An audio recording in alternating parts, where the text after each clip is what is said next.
Chapter 2. The bleak atmosphere of the netherworld dwells in a negative space and a negative time.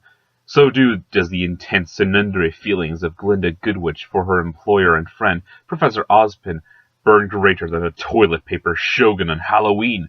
Nor does Velvet encase herself inside an anti-waifu shield to banish the greasy-ass Cheeto fingers of the shadows of the neckbeard.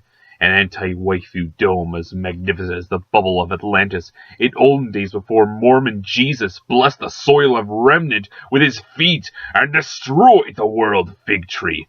Those long-forgotten days before the first creatures of Grimm came out of Nixon's penis, and half the moon had yet to explode, were the height of human civilization.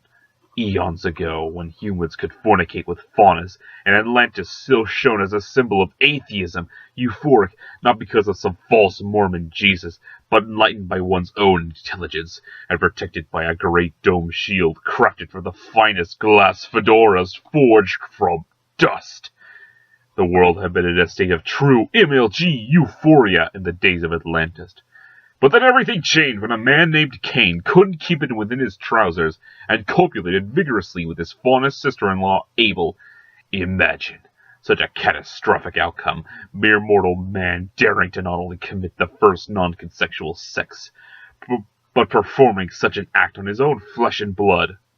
By law, the ripples could be felt in all of Atlantis, and it is said that the sounds of Cain's weiss-tinted love juices splashing could be heard all over the world.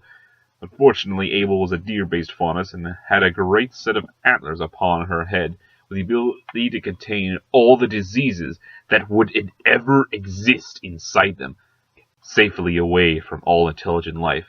Sadly, Cain could not help but grab sand antlers in the act and was said to remark, "Wow, Abel, you sure have a nice rack." While it has been disputed by the now extinct scholars such as William Obama Shakespeare on Cain's exact wedding, nevertheless that pun was the catalyst in the already cataclysmic alchemic reaction of Cain and Abel's hot, kinky butt sex.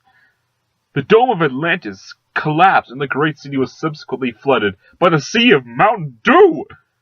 Sinking to the depths, half the moon exploded, and mankind has to set up some form of government, and nations, and racism was invented, and the faunas became slaves. But mankind did not realize that they had made a grave mistake.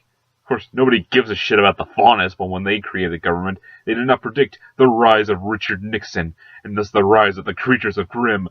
Mormon Jesus graced the world from the heavens, and gifted mankind the substance of dust, allowing people to unite and survive, perhaps even thrive once more.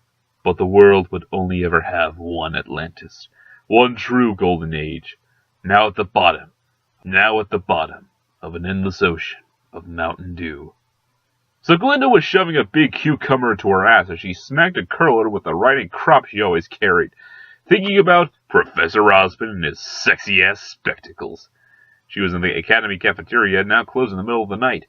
Glinda let loose a high-pitched scream as her moist snatch discharged sexual body fluids below a 7 on the pH scale because she had been thinking about Ozpin drinking tea from a mug. Glinda screamed in terror as she heard the sounds of clapping and a girl cheering behind her. It was fucking Nora and Ren. The goddamn cafeteria's closed, but these two motherfuckers didn't give two shits. Not even half a shit. Nora wanted her butt-fucking goddamn pancakes drizzled with Ren's sticky dick secretions. "Didn't you tell us not to play with our food?" Nora asked. "Practice what you preach, bitch!" Nora said as she forced a watermelon to Glinda's ravaged assage. Glinda's call for backup were caught up as Ren donged her in the mouth and poured grape juice all over her face, horribly graping her. "Nora, smash!" Nora shouted as she broke Glinda's spine in half with a turkey, jerking her head and causing Ren to spray his weiss juice all over the swordfish that Nora was using to destroy Glinda's eternal organs through her urethra.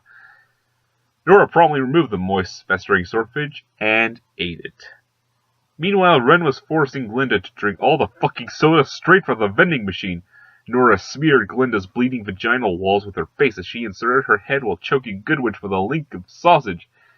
The soda got bored, so it exploded inside Glinda's stomach, tearing her in two. Glinda died for some reason. Nora munched on Glinda's soda-stained large intestine, her hunger now satisfied.